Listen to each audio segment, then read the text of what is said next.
thank God there's two things that still work for me, my penis and my voice. Oh, you win! The Sonic series has always been notable for having really great music, and some of the most memorable pieces of Sonic music have come from the band Crush 40, Open Your Heart, Live and Learn, Night of the Wind, and more. Formed specifically for the Sonic series, the band consists of composer and guitarist Jun Sonoe, who has been a prominent composer and music director for the Sonic series since Sonic the Hedgehog 3, and vocalist Johnny Gioeli. Though compared to Jun, Johnny has quite an extensive musical career outside of video game music, which I thought would be interesting to shed some light on, considering that his work on video game music with Crush 40 almost buries his other works and musical projects down quite a lot, at least if you're a Sonic fan. So today, I am going to be talking about the other bands and musical projects that Johnny has been involved in throughout his musical career. The first band that Johnny would find himself involved in was FaZe with a Z. This was the band of Johnny's older brother, Joey, which started out in their basement. At 11 years old, Johnny watching his older brother perform would be one of the many things that inspired him to be in a band. One day when their drummer was sick, Johnny offered to play the drums in place of him as he taught himself how to play the drums when the band wasn't performing. Johnny also found out through performing in the band that he had a natural talent for singing, and he would become a lead singer for his brother's band alongside him. So we had these stairs that went down into our basement, and I learned how to play the drums by watching from above. The band would leave, and then I would go play his drums. One day, they had a gig at a high school, and the drummer was sick. And I told my brother, I can do it. And I ended up being the drummer lead singer of that band. They fired the poor sick drummer. Eventually though, Johnny and Joey would form their own band together called Killer Hit. There is no confirmed year the band formed, though a few sources say it was formed in 1983. Around this time, Johnny was living in Lancaster, Pennsylvania, and Killer Hit would do touring and performances around the area. They even released their own demo album in 1986. Killer Hit's musical style, just judging from this demo tape alone, is sort of a typical glam rock / hair metal type of thing, with songs ranging from general hard rock to more ballad type songs.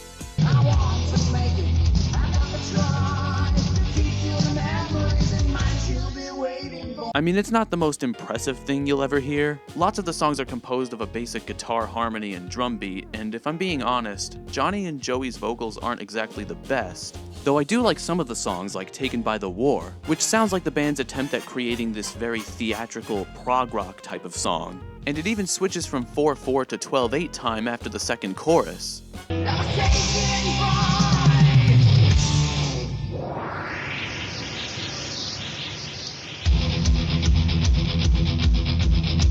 I also like the guitar solo in the track Are You Ready, as the sound of the guitar is very similar to something you'd hear in a Sonic the Hedgehog track.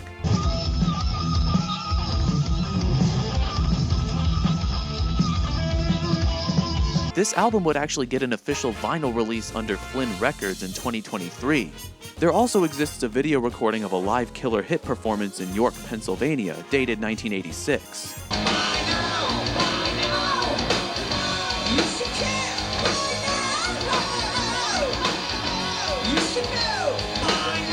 Not only is it pretty cool to see a video of a teenage Johnny performing in one of his old bands, but this also puts into perspective just how far back the musical career of a vocalist for video game music really goes. Johnny joined his first band when he was only 11 years old, so either 1978 or 79, which is more than a decade before the first Sonic game would even come out. Isn't that crazy? A few years after Killer Hit formed, the band would relocate to California, where they also decided it was time for a name change.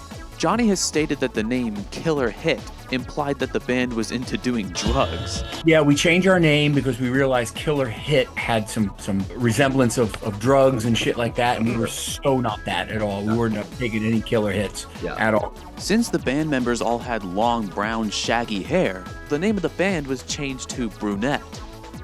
Under the Brunette name, they toured around the Sunset Strip in California in a renovated Jimmy Buffett crew bus. And during their touring, they would release even more demo albums as Brunette.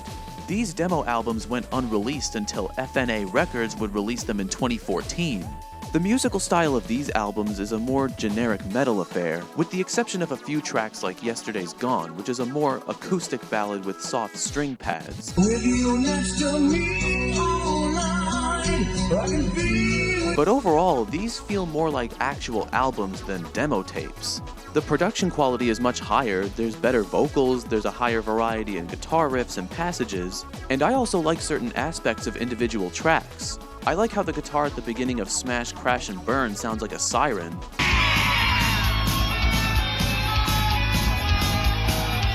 Texas Soul kinda gives me Paradise City vibes.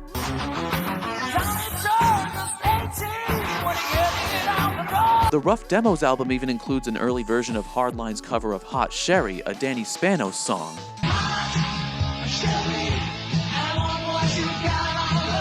But the cool thing about Brunette's demo tracks is that the live tracks off of the Rough Demos album really show off how amazing their live performances were.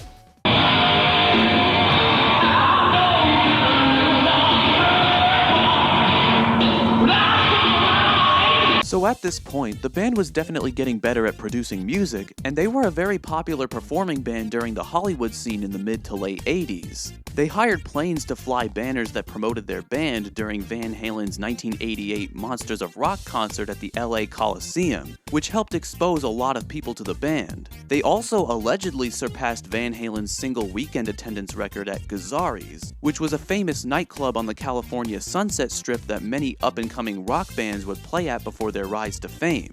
But despite all this popularity, Brunette was never able to obtain a record deal, so the band broke up. Though this breakup would actually lead to Johnny forming one of his other most known bands, Hardline. After Brunette broke up, Johnny and Joey did not want to be in any bands anymore, so once they moved back to Pennsylvania, the two decided to work on a solo music project called Brothers, which was inspired by the Nelson Twins in their debut album. Yeah, so we were back having a holiday gathering in Pennsylvania, and my brother and I decided that no more bands. We're like, we're not doing any more bands. We're done with bands. That's it.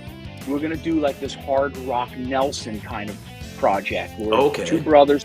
It was gonna be called Brothers. At this time, Johnny was also friends with Neil Schon, the lead guitarist for Journey, since he was in a relationship with Johnny's sister, Dina. It's unknown if the two were either just dating or married around this time, as Johnny doesn't even remember that much himself. My sister at the time was dating or maybe married to Neil Schon from Journey. The two brothers asked Neil if he wanted to produce their Brothers project, but since Neil was busy with his then-current band, Bad English, Neil offered Johnny and Joey to write songs with him at his house like it was a job. Neil would be so impressed by what the two brothers were writing that he would ask to form a band with them, to which Johnny initially declined as he was still swearing off doing bands at this time, but he would eventually change his mind.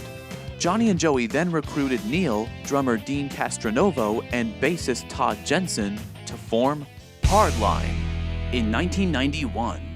And then the following year, they would release their debut album under MCA Records, Double Eclipse. For their music, Hardline would adapt an arena rock style, most likely influenced from the inclusion of Neil Schon of Journey in the band. The songs all have this sense of power to them, and Johnny's vocals are pretty much on par with what you would hear in a Crush 40 song.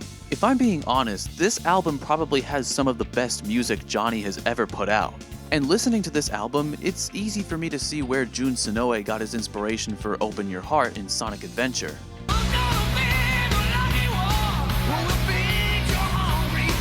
My favorite track off the album probably has to be Everything.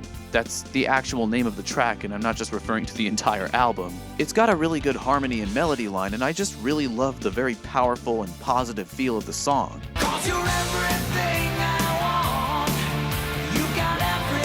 It wouldn't be until a whole decade after the release of Double Eclipse when Hardline would start releasing more albums, this time under the coincidentally named Frontiers Music record label. Their second album, 2, which, although stylistically similar to their Double Eclipse album, some of the tracks just aren't that memorable in my opinion, and the ballads sound way campier than on Double Eclipse. And the ballads on Double Eclipse were already my least favorite tracks on the album to begin with. They also ripped off the Backstreet Boys in their track Why. Tell me why! Now, I'm not going to give my opinion on every single Hardline album ever released, but after 2, the quality of the band's music definitely did improve. Their future albums would have styles that range from more heartfelt emo-styled rock to orchestral-fused power rock, or just basic heavy metal or hard rock. with some deviations from their typical rock styles, like for example, Take You Home from the Human Nature album is just a straight up soft piano ballad. All that emotion has gone. The songs themselves usually have the topics of rocky relationships or the uncertainty of life in the future. And might I add as a side note, the pre-chorus of the title track from Leaving the End Open has to have one of the most badass and poetic lyrics I've ever read in my life. Like, I'm just imagining Johnny running on a giant medieval storybook while he's burning the pages behind him, and then just watching the aftermath of everything being consumed by a huge flame like at the end of an action or apocalypse movie. This is genuinely one of the most hardcore metal things I've ever seen. I love it. Now, their debut album may not have been popular enough to achieve mainstream success, but they were still able to develop a sizable audience back then, and the album did receive relatively well. 2 of the songs from this album were even featured in the Brandon Lee film Rapid Fire.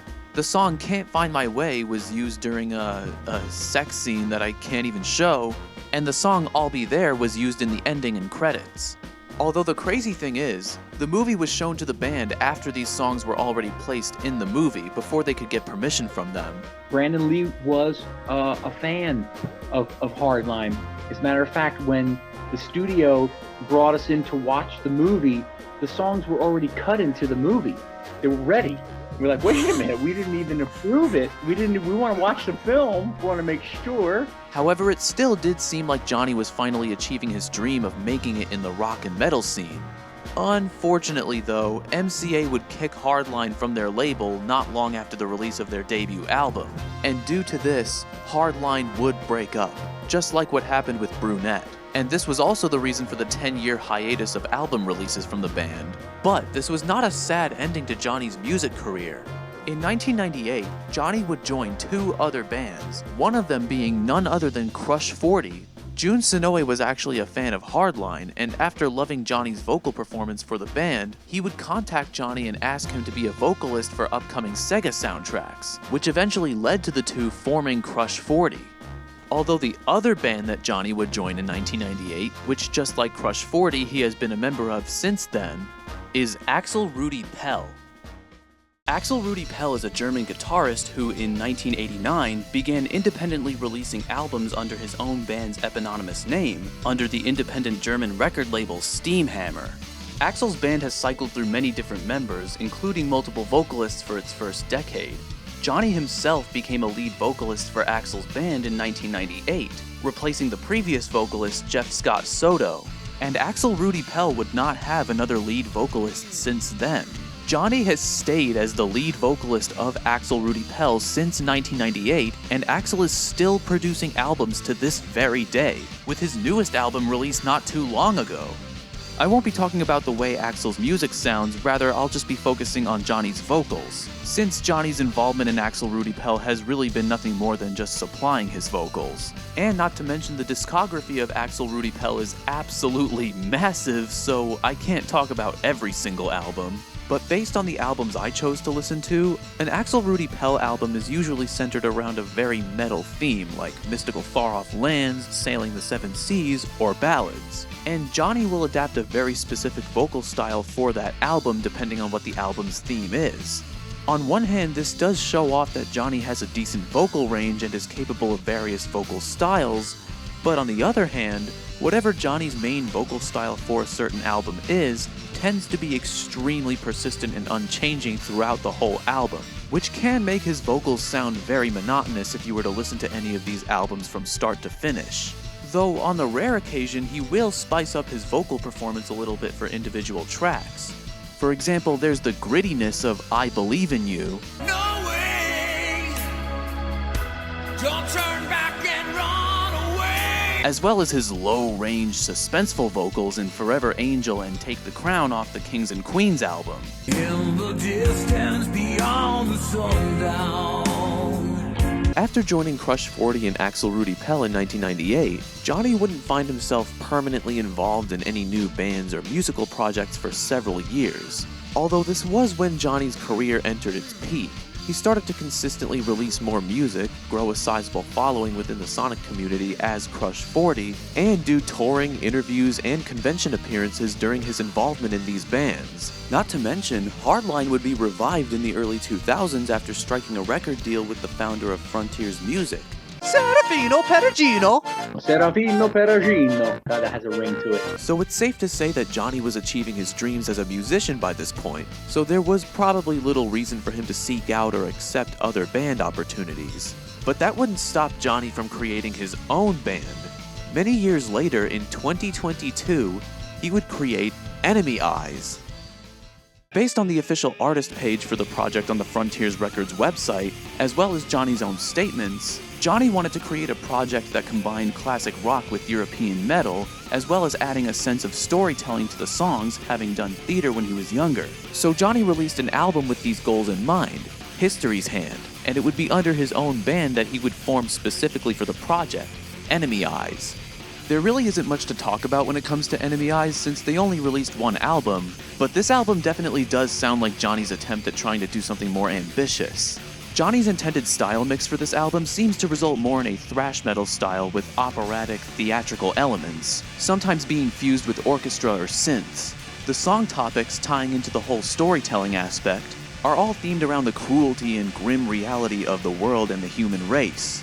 And Johnny's vocal style on this album is probably the harshest and most powerful you'll ever hear.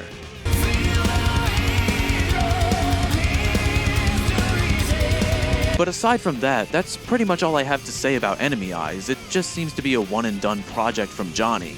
Though with that being said, I have a feeling that Enemy Eyes and History's Hand is a callback to what Johnny originally wanted his unreleased music project Brothers to be.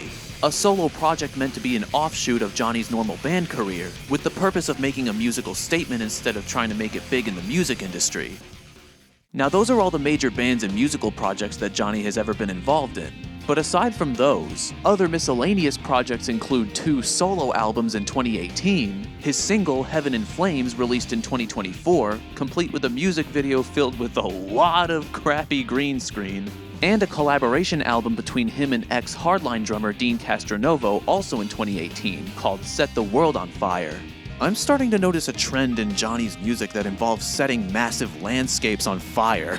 And just like any other artist, Johnny has also made numerous guest appearances on other artists' songs and albums. And these artists include Doug Aldridge, Sevi, and former Scorpions drummer Herman Rarebell. Johnny was also featured in the Chalk Eaters fan-made Sonic the Hedgehog tribute song, Crushing 30's, which was made for Sonic's 30th anniversary.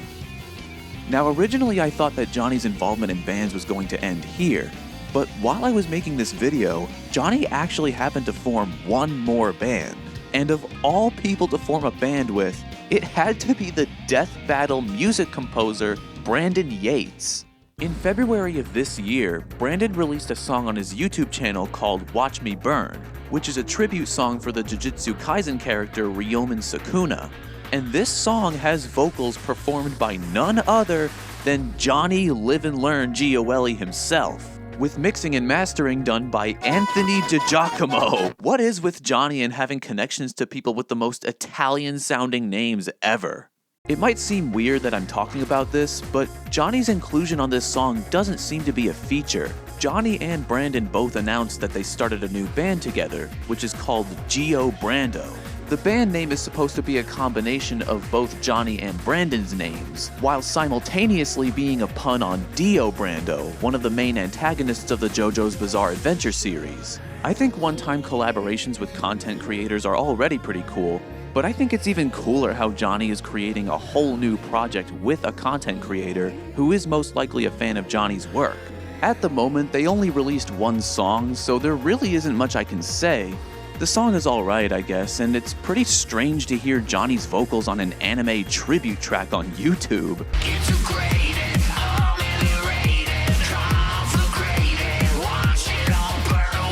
But I think it'll be pretty interesting to see what other stuff this band puts out in the future. So that's pretty much all the main non-Crush 40 stuff that Johnny has been involved in. With Hardline releasing a new album soon, Axel Rudy Pell continuing to make music to this day, Johnny forming a new band, as well as Johnny's huge, albeit very controversial Speed of Sound tour, Johnny's music career as it is now is the busiest and most lively it has probably ever been. If you are a Sonic or Crush 40 fan and you weren't familiar with any of Johnny's other works, then I encourage you to check them out, especially the stuff from Hardline. It's interesting to me how even though Johnny has had such an expansive music career, it's never really been documented in a single video, with his musical journey mostly being talked about in various interviews with him. So I figured I would bring more attention to it, as well as introduce Sonic music fans to Johnny's non-Sonic related projects. I hope you found this video interesting, and let me know what your favorite non-Crush 40 stuff from Johnny is. And listen, if you want my opinion on the whole Speed of Sound controversy, I don't think Johnny was intentionally trying to mislead Crush 40 fans into thinking the tour was going to be him and June. Johnny changing the headline was probably just him realizing his mistake and not some half-assed damage control attempt. I could make a very easy live and learn joke here, but I'm not going to do it.